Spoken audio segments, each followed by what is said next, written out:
I cannot talk or give advice on medication.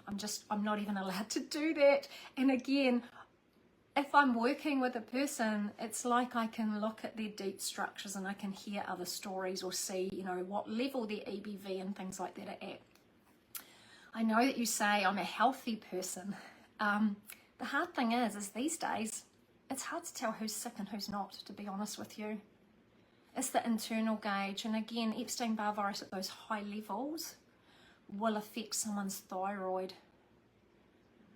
I would kind of be asking other things, like in that I know you said I do all these things, but what's, you know, your adrenal health like? What's your energy like? How else do you feel? It's like I would need more information.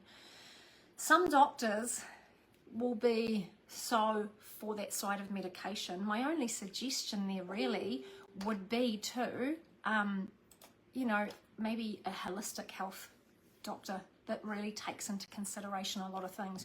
You would need to go and have a conversation and say, look, I actually want to start reducing this medication, but you need to understand why they've said that you need to be on it. If your antibodies are high, like the thyroid is like one of the first places after the liver and spleen, it goes and sits in the thyroid. A lot of people have thyroid compromise again because a lot of people have EBV. So again, the thyroid might not be functioning correctly. It's kind of hard because by the time somebody sees that it's not functioning properly, there's a real history on it. So you're actually telling me you were diagnosed 5 years ago. I don't know when's the last time you went and got retested. You would have to find somebody that looked at it holistically for you and helped you do that with medication.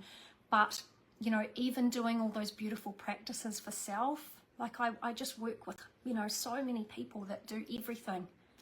And if you wrote it down on paper, it looks like their life would be amazing and they've got no problems. But unfortunately, when you start working and healing in someone's body, EBV can sit dormant, or not dormant. It's almost like it does sit in these places, and then it all creates a lot of disconnection, a lot of stress, and a lot of different structures in the body. Obviously, everything's interconnected. So when I heal EBV, I take levels, I take percentages, and I would be able to see what percentage it sits in someone's thyroid, what levels it's affecting them neurologically. All of these things play a huge, huge role in overall health and healing.